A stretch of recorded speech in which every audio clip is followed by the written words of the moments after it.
Fala galerinha, aqui é o professor Rafael Veloso de Química, retornando ao assunto pilha e faltam alguns tópicos, são poucos, mas vamos lá. Sempre que você comprar uma pilha, você vai poder observar que vai ter um lado nela que vai ter escrito um mais e vai ter um outro lado que vai ter escrito um menos. Nas pilhas convencionais, a pilha tem uma boquinha assim, nessa boquinha é o positivo e aqui é o negativo. O que isso significa e como que a gente identifica numa pilha normal, numa pilha que cai em prova de vestibular, onde é o polo positivo da pilha e onde é o polo negativo. Vocês vão pegar essa dica aqui, ó. Polo negativo é sempre, tá? Polo negativo é sempre de onde saem os elétrons. No nosso caso aqui, o elétron está saindo de onde? Ele está saindo do zinco e indo em direção ao cobre. Se ele está saindo do zinco, então o zinco é o que a gente chama de polo negativo. E o cobre a gente vai chamar de polo positivo, tá ok?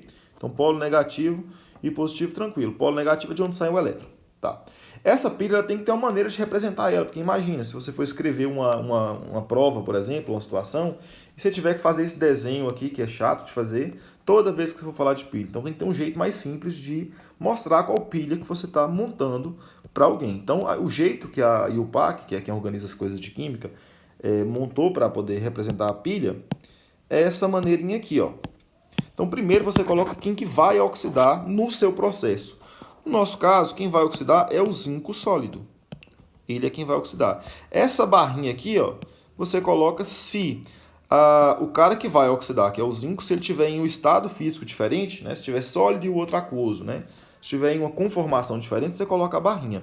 Então, o zinco sólido, ele vai oxidar. E depois que ele oxidar, e quando ele estiver oxidado, como é que ele vai estar? Qual vai ser o formato dele?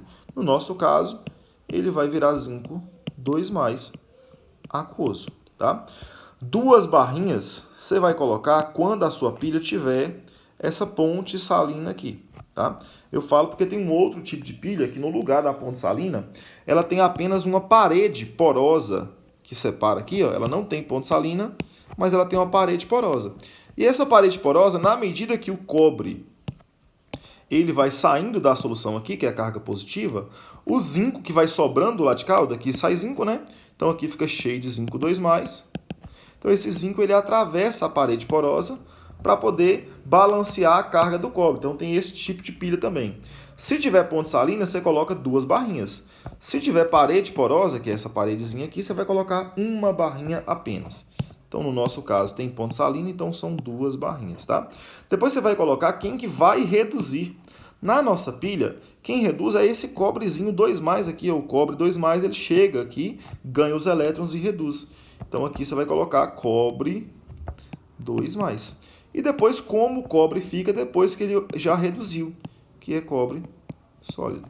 Então, a maneira mais comum de representar essas pilhas é essa maneira aqui, e aí vocês vão pegar quem vai oxidar, oxidado, quem vai reduzir, reduzido. Então, desse jeito aqui, ó, se tiver escrito na sua prova isso aqui, você tem que ter condições de entender qual que é a pilha que está sendo montada, quem que está oxidando e quem que está reduzindo, tá? E por essa análise também dá para você ver que daqui para cá, como você estava saindo de um NOx 0 e foi para um NOx 2+, então houve perda de 2 elétrons, beleza? Então com isso você consegue representar a pilha de maneira totalitária. E aí fica faltando a gente resolver qual que é a tensão em volts que essa pilha vai liberar. Essa tensão ela tem esses vários nomes, ó, ΔE, DDP, FEM, que é força eletromotriz, voltagem, mas tudo a mesma coisa, tudo tensão. Cada metal, gente, cada participante de uma pilha vai ter uma vontade de reduzir ou de oxidar. A gente vai comparar essas vontades para ver qual que é a tensão liberada pela pilha. Essa vontade, que eu falo de maneira coloquial a vontade, ela é chamada de maneira técnica de potencial padrão de redução, tá? Então é a vontade que a pilha tem de reduzir, certo? Então ela vai vir desse formato aqui, ó. Como é que eu vou saber se essa vontade, se ela é de reduzir ou se ela é de oxidar, se esse potencial é de reduzir ou de oxidar? Eu vou olhar para a reação. Essa reação do zinco aqui, por exemplo, ela está reduzindo.